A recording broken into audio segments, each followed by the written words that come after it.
বন্ধুরা, মানুষ তার জীবনের একটি বড় অংশ অপেক্ষা করেই কিন্তু কাটিয়ে দেয়। জীবনের জন্য অপেক্ষা, জীবন পেলে মৃত্যুর জন্য অপেক্ষা, উপেক্ষার জন্য অপেক্ষা, অপেক্ষার জন্য অপেক্ষা, আক্ষেপেরও অপেক্ষা মানুষ করে। ভোরের সূর্য উঠলে দুপুরের সূর্য, বিকেল গড়িয়ে সন্ধ্যার অপেক্ষা, সন্ধ্যা ঘনালে রাত নামার জন্য অপেক্ষা, গভীর রাতের ঘনত্ব বাড়লে আবার ভোরের জন্য অপেক্ষা। ভোরের পাখির কিচিরমিচির শুনলে মানুষ তখন একাকিত্বের হাঁপ ছেড়ে বাঁচে। এরপর এই যানজটের শহরে গন্তব্যে পৌঁছানোর অপেক্ষা, পৌঁছে গেলে ঘরে ফেরার অপেক্ষা। ঘরে ফিরে মানুষ অপেক্ষার চলে একটুখানি প্রশান্তির খোঁজ করে, সেও কিন্তু একটা দীর্ঘ অপেক্ষা। রাতের আকাশের চাঁদ, চাঁদের পাশের ধ্রুবতারা, দিনের সূর্য, নক্ষত্র, চন্দ্রগ্রহণ, সূর্যের গ্রহণ, আকাশ, অবকাশ, নীরবে থাকা মহাকাশ, ধ্রুবতারার পাশে জল করে জ্বলতে থাকা এক টুকরো নিমের ডাল, সে ডালের পাতা, সবই অপেক্ষা করে থাকে।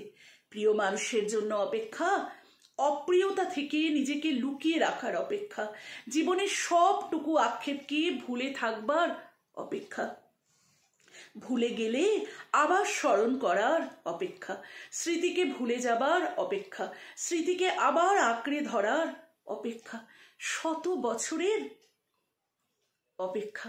সত্যি কিন্তু তাই বন্ধুরা, আমরা কিন্তু একটার পর একটা জীবনে অপেক্ষা করে করেই আমাদের সত্যি জীবনটা কাটিয়ে দিই।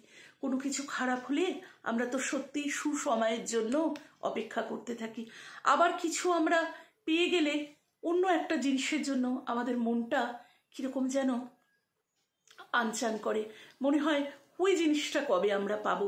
এইভাবেই সত্যি বন্ধুরা অপেক্ষা করতে করতেই জীবনের একটা একটা দিন কিন্তু আমরা পার করি। আর সত্যি বন্ধুরা, যখন আমরা কোনো কিছু না পাই, সেটা পাওয়ার জন্য কতই না আকুলতা, কতই না অপেক্ষা আমাদের মনটাকে একেবারে ছেয়ে রাখে। আবার সেই জিনিসটা যখন পেয়ে যাই, তখন অন্য আর একটা জিনিসের জন্য আমাদের মন কিন্তু আকুলি বা বিকুলি করে ওঠে। তাই বোধহয় সত্যি অপেক্ষা করার আর একটা নামই বোধহয় জীবন। জীবনে বেঁচে থাকতে গেলে সত্যিই আমাদের অপেক্ষা নিয়েই বাঁচতে হয়।